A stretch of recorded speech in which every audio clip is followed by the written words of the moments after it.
This is H&M here, also known as Pastor Mallory, the children's pastor at Northgate Wesleyan Church, and I am sporting wet hair. Just took a shower, hoping it stays curly. Today we are on to our Bible character, and I said we were going to actually talk about two different centurions. Yeah, still having trouble with that. Anyways, so I hope that you went and searched them out a little bit, did a little study on your own for the truth, and there really wasn't a whole ton to read, so I hope you enjoyed that, because usually I give you a lot, especially on Peter. Peter had a lot to read. But before we jump in, of course, we need to address the littles out there who have a difficult time reading. And I really wanted to pose this question to the littles, and it's going to require some family discussion. I want you guys to discuss, what does faith really mean? And you might hear some noises in the background or see some dog, because he's making noises, and I think he's going to try to make himself comfortable on the cushion. All right. So I was just hoping that you guys would have that discussion, because faith is, the basis of our belief. It's belief in something we cannot see, but it's hard to really grasp if we don't have conversations about it. We can look to the little ones for faith. How do you see throughout the day that little one having faith? Because they do. Throughout the day, they just trust you with things that they don't know. They have no idea if it's going to happen, but they trust you with it. So have that discussion around the house with each other about what faith is. I often get asked, but how do I believe in God when I can't see him and I don't really audibly hear him? There isn't a voice I hear out there, I sense things inside me, I feel like I should do something, but I don't always hear a voice. I don't ever hear a voice, and I don't really know if I see God. So if that's the case, how can I have faith? Those are good questions to have as a family, and you should be asking them, and you should be going through that, because it's hard. Faith is not easy, and honestly, it's not meant to be. It's meant to challenge you. It's meant to change you. It's meant to help you grow. So that is my challenge to the littles, and I guess in reality to you all. It's important that the family discusses it together, because people of all ages struggle with what faith is. Okay? So there's that. Now, I'm also going to change things up a little bit this morning, because I am not going to do 3 points. I'm only going to do 2. And those 2 points are discussing the 2 different centurions that I have had you go seek out. The one in Matthew, also mentioned in Luke, and then the one in Acts, which is with Peter. Okay? So I'm just going to talk about those 2. So first off, number 1 point, we will discuss the centurion who is mentioned in Matthew and Luke. First off, what is a centurion? A centurion is a Roman officer, and they are in charge of 100 foot soldiers, a century. So they have 100 soldiers underneath them. They have to lead them and guide them. They're kind of the real workers of the army. So they're the ones who get things done. Yeah, they work for the Roman army, who has invaded, Jerusalem, who has control over this nation. And the Jewish people and other people in the area who are subjected by them are not happy that they are there. Not really fans of those Roman guards at all. But in this case, we see one of them approaching Jesus, and he is asking for his help, which is unheard of. A Gentile is going up to a Jew who would be seen as less than, someone as a servant, a slave, not as someone with authority. But this centurion has faith. He believes in the power of Jesus. He's heard about it. Maybe he's even seen and witnessed something that he has done. And here he comes, and he approaches Jesus, and he asks Jesus to heal a favored servant of his. He's also coming before Jesus, submitting himself, allowing Jesus to be above him in authority of being able to heal. And he's doing it all for a servant. This isn't a family member. This isn't somebody of high rank.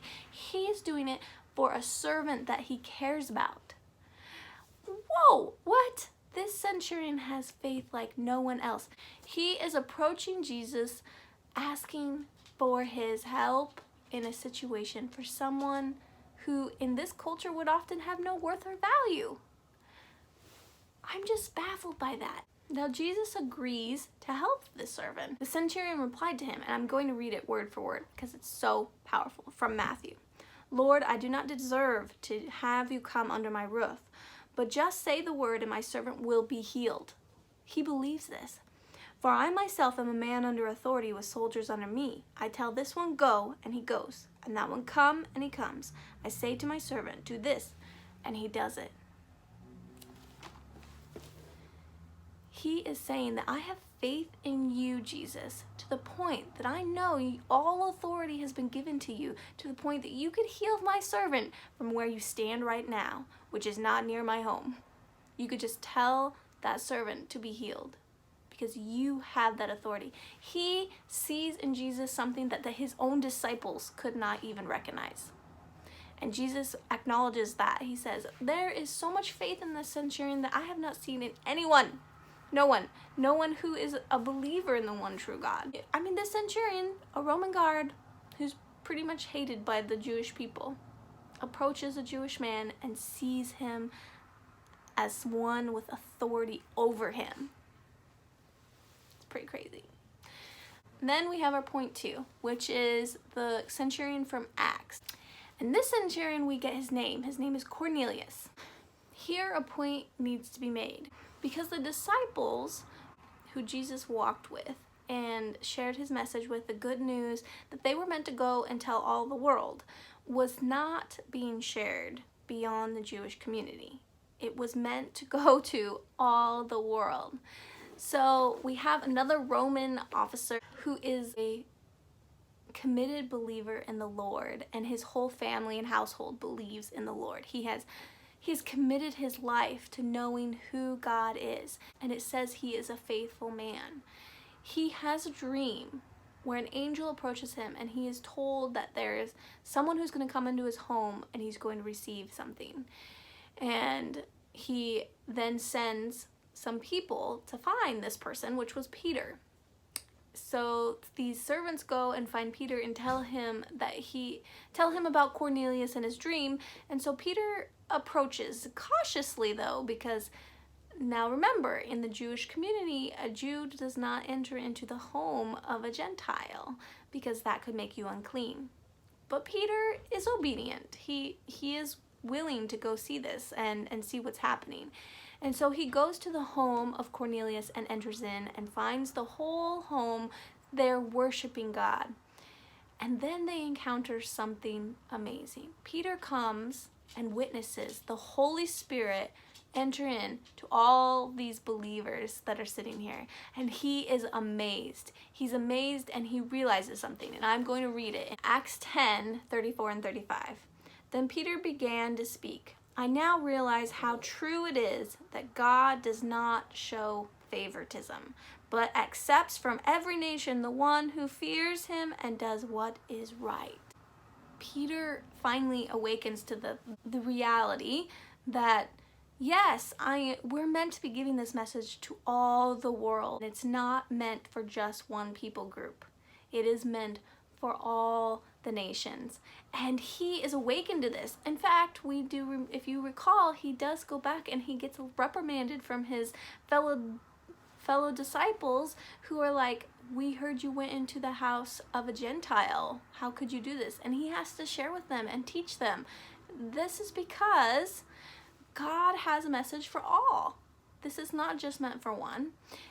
He kind of loses that later, and Paul has to reprimand him because even after witnessing this, he still kind of goes back to his old ways and just ministers to the Jewish community when he should be doing it for all of the Gentiles as well. But look at the centurion again. It takes a lot of faith to invite someone into your home who you know would normally never enter into your home. and to trust a dream that you had, to know that that was from God, and to pursue it and to live that out. So that's what the second centurion did, and it's just amazing how much faith they have in God and what he can do. I hope this spurs on your faith and helps strengthen. So trust in your God that he can do all things. I think that's a pretty good place to leave off for this week.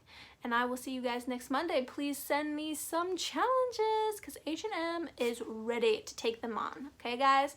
This is H&M saying peace out. See you next week.